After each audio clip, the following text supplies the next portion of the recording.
Hola gente linda, aquí estamos nuevamente. Gracias por estar ahí. Soy María Fernanda Valls Lavilla de Cuerpo Consciente Mendoza. Y en el vídeo anterior hice una analogía entre tonos y vestimentas o atuendos. Y a partir de ella me surgió la idea de investigar un poco más sobre esto, sabiendo que tenemos diferentes y posibles trajes tónicos para afrontar cada una de nuestras experiencias, percepciones, realidades. Y también la posibilidad de poder profundizar en cada uno de ellos, identificando para esto a sus posibles elementos constitutivos, algo así como una suerte de accesorios. Entonces para cada look tónico tendremos la posibilidad de descubrir diferentes tipos de tono y sobre ellos pensaremos y sentiremos en este nuevo encuentro. Bienvenidos.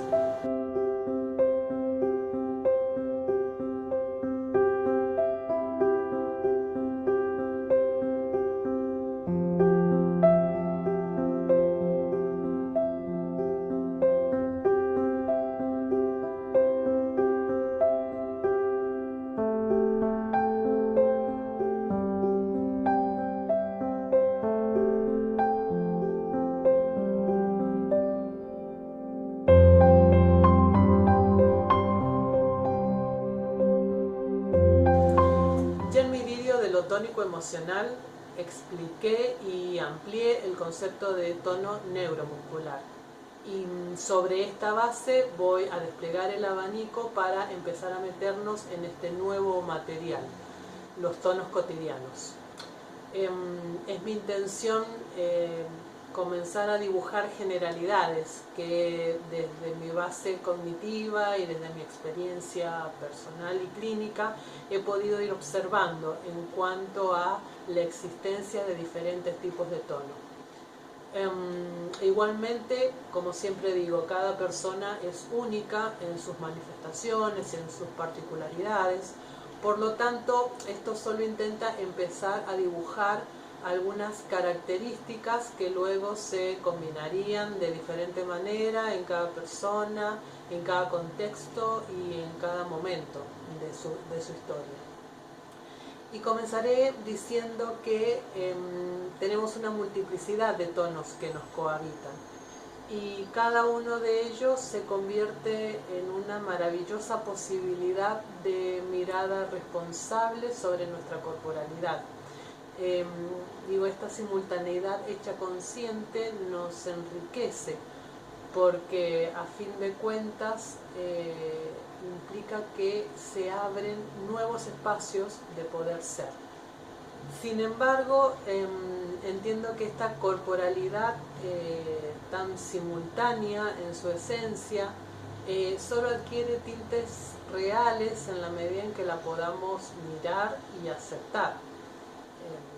Es decir, en la medida en que la podamos hacer consciente. Y la eutonía para ello nos ofrece algunas herramientas, desde un enfoque exclusivamente físico. A través de esta disciplina tenemos la posibilidad de traer al plano consciente nuestras diferentes modalidades tónicas. Y desde un aspecto quizás metacorporal, la posibilidad de descubrir las máscaras sociales o internas que acompañan a cada tono descubierto. Entonces, en esta primera aproximación a esta multiplicidad tónica surgen los siguientes tipos de tono. Pero, al igual que el tono neuromuscular, pueden cursar en alteraciones como la hipertonía o la hipotonía. Teniendo estas alteraciones como común denominador en la hipertonía, que se suceden estados de agitación o de exceso de actividad mental, por ejemplo, o emocional. Y en la hipotonía lo que sucede son estados de abulia, de escasa o de nula actividad. Por ejemplo, también a nivel emocional, mental, visual, etc. Esta multiplicidad tónica incluiría, aparte del tono neuromuscular que ya he mencionado, a otros 7 tipos de tonos. ¿Qué serían? El tono emocional, el tono mental, el tono de la mirada, el tono de la escucha, el tono del habla, el tono respiratorio y el tono de relación o de contacto. Entonces, para tener una idea más gráfica de a qué me refiero, les propongo un esquema tónico que he desarrollado en base a una imagen circular con forma de pastel de varias capas, dividido a su vez en porciones. Esta distribución parcelaria estaría haciendo referencia al o a las áreas de mayor o menor tamaño que van a contar con canales a su vez, más o menos disponibles respectivamente para su manifestación. Y variaría en cada persona dependiendo de algunos factores, como su personalidad, su contexto social. Así es como vemos en la capa superior a los 8 tipos de tono.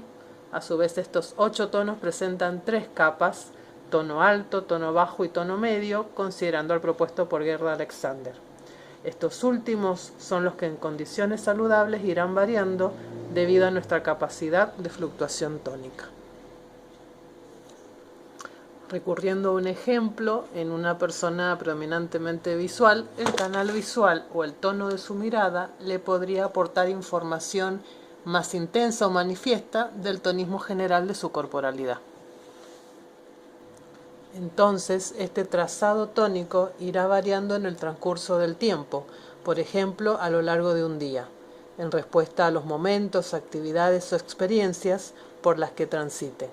Un almuerzo familiar, su actividad laboral, alguna discusión, el momento previo a irse a descansar, etc. Ahora bien, sin caer en definiciones por ahí un tanto abstractas y tediosas, voy a comenzar a esbozar algunas características de cada una de estas alteraciones.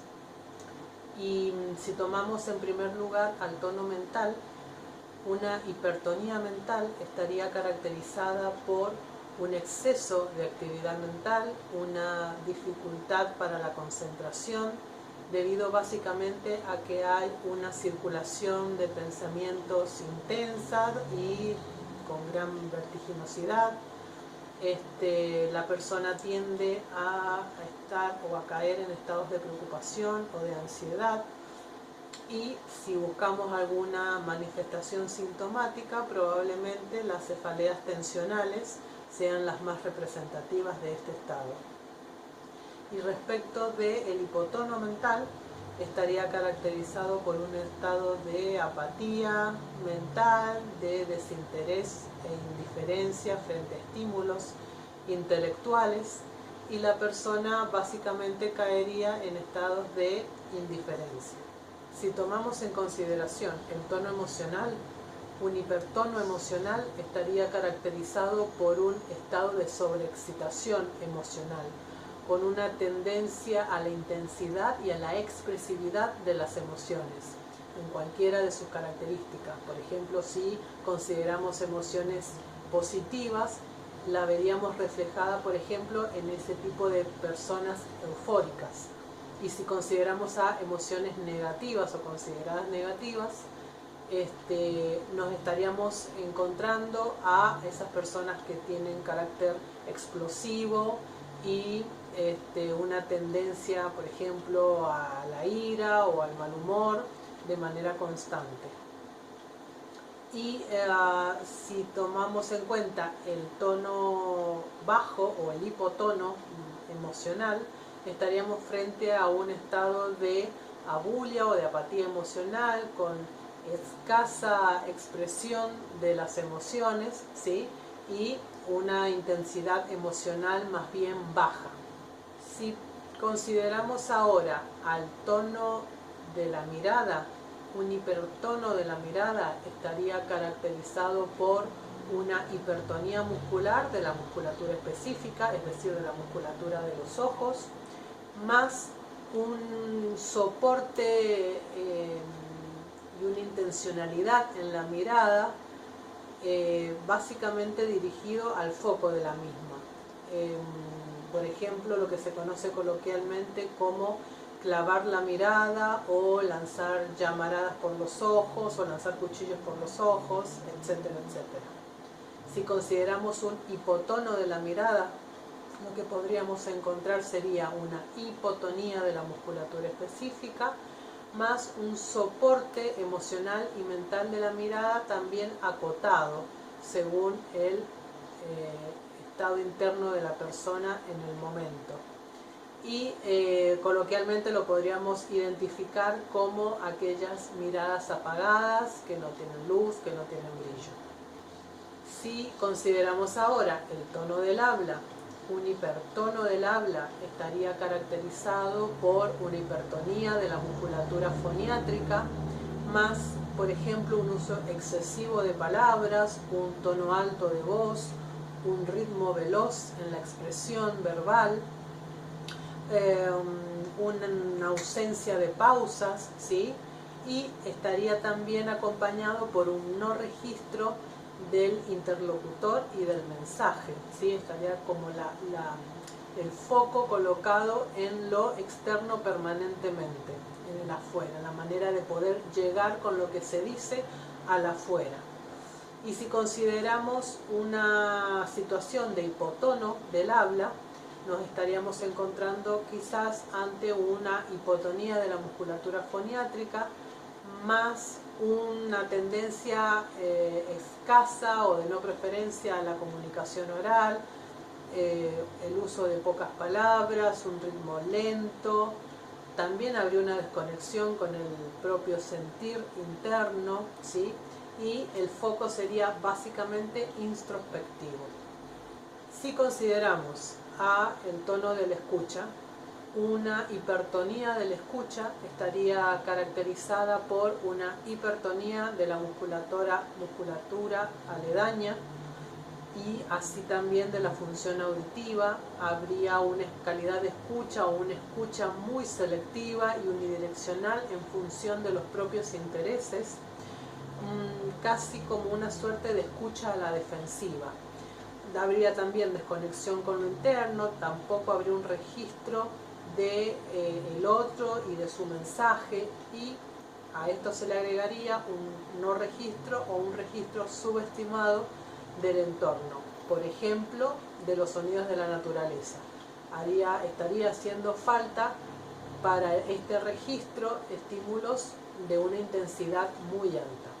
Si consideramos el hipotono de la escucha, este estaría caracterizado por una hipotonía de la musculatura específica, así como de la función auditiva. Habría una escucha empobrecida y selectiva del otro, y metafóricamente es como si solamente se escuchasen estímulos muy apagados o como si todo lo oíble estuviese muy lejos. Habría también una desconexión con lo interno y un no registro también o registro subestimado del entorno y de los sonidos de la naturaleza. Si consideramos al tono respiratorio, un hipertono respiratorio estaría caracterizado por un hipertono de la musculatura respiratoria específicamente, más una calidad respiratoria pobre debido básicamente a una frecuencia respiratoria alta, a un escaso volumen aéreo disponible, a una respiración superficial, a la existencia de patrones respiratorios más bien rígidos. Y si consideramos el hipotono respiratorio, este estaría vinculado también a un hipotono de la musculatura respiratoria. También habría una calidad pobre de la respiración, pero esta estaría basada en una frecuencia respiratoria baja. También habría una respiración superficial, y en este movimiento tan acotado de la mecánica respiratoria, el tipo de respiración también sería, el patrón respiratorio, perdón, también sería limitado y rígido. Llegando ahora ya al último tono, el tono de contacto o el tono de relación que voy a considerar. Este particularmente voy a hacer un hincapié específico, porque tiene o tendría una cualidad dual. En su aspecto parcial, el tono de contacto estaría relacionado específicamente al contacto físico cuando éste ocurre, y en su aspecto global estaría relacionado con el modo vincular y a su vez estaría sustentado en el resto de los otros tonos. Entonces, cuando hablamos de un hipertono de contacto, me estoy refiriendo a una base hipertónica muscular que al momento del encuentro con un otro se traduciría o bien en una situación de fusión psicofísica, y en el otro extremo podríamos encontrar un bloqueo o una inhibición de contacto, dejando absolutamente fuera de este caso aquellas entidades psicopatológicas en donde esto puede llegar a manifestarse. Entonces, si me refiero a lo que es la fusión, entre todos entendemos en realidad que la fusión ocurre cuando se unen dos o más cosas y de esta unión se genera algo totalmente nuevo y distinto, porque se pierde la individualidad de los componentes iniciales. Entonces, en lo que es la esfera humana, cuando se produce un contacto físico de estas características, lo que se genera en un nivel muy sutil o basal es un desdibujamiento de los propios límites, de la propia frontera, así como también un no registro de la frontera del otro. Si bien esto ocurre en un nivel muy sutil, no por eso es inofensivo, y podría estar terminando en una pérdida de los límites psicofísicos, acarreando con esto, por ejemplo, un estado de vulnerabilidad, de no protección de lo propio o de lo interno. Y en el otro extremo se puede pasar a una invasión psicofísica del otro, por ejemplo, manifestada a través de contactos físicos agresivos, violentos, invasivos, etc. En cuanto a la negación o al bloqueo de contacto, lo que se produciría sería una suerte de armado en defensa, justamente para evitar o disminuir al máximo posible el registro del contacto físico, una suerte de caparazón insensible, para poder evadir lo que implica entrar en contacto con otra persona. En su aspecto global, el hipertono de relación estaría configurado por la presencia de casi todos o de todos los otros tonos en hipertonía. Y en cuanto al hipotono de contacto, lo que se produciría sería una suerte de falta de registro propio y del otro, con una tendencia al desapego o a la indiferencia, generando una vinculación no auténtica. Y si consideramos al hipotono de relación en su aspecto global, me refiero, estaría conformado por el resto de los hipotonos existentes. Generalmente estos diversos aspectos tónicos de nuestra corporalidad se presentan de manera concatenada y vinculados directamente entre sí. Esto quiere decir que suele ocurrir que cuando algún desbalance tónico se manifiesta en alguna de las áreas, el resto se alinea en una misma dirección, en un mismo sentido, configurándose así un desbalance tónico generalizado. El organismo, en su sabiduría en general, tiende a la coherencia, y esto es una ventaja, porque significa que si descubrimos en algún momento algún hilo de desbalance tónico, o bien a través de él podemos acceder al resto del desbalance tónico presente en el cuerpo, o lo podemos tomar como puerta de entrada para a partir de él generar búsquedas y encuentros de procesos de autorregulación y de equilibrio. Ahora bien, no es mi intención transmitir con todo esto que hemos tratado en este encuentro la búsqueda intransigente de un ideal tónico o de una forma correcta de estar en el cuerpo, sino justamente todo lo contrario, porque cuando uno contempla lo ideal o la forma correcta de estar, inevitablemente contempla, y desde el rechazo, en la mayoría de los casos, aquello no correcto, lo errado. Y en realidad esto tiene que ver con proponer miradas o perspectivas y encuentros de la propia salud, donde cada uno pueda ir encontrando su forma personal de estar en el cuerpo y su forma personal de regularlo. Entonces, cómo cada uno de nosotros nos manifestamos a través del cuerpo, cómo cada uno de nosotros reaccionamos, cómo a cada uno de nosotros nos sucede la vida, es un camino sorprendente que invita a ser transitado, que invita a ser descubierto, para así poder ser mirado, aceptado, reconocido y finalmente asumido. Si te gustó este vídeo, dale like aquí abajo. Y si querés seguir conectado con este espacio de pensar y sentir el cuerpo, suscríbete a mi canal para apoyarlo y para estar al tanto del nuevo material que iré subiendo. Como siempre les digo, sus comentarios, sus sugerencias y sus inquietudes son bienvenidos. Hasta la próxima.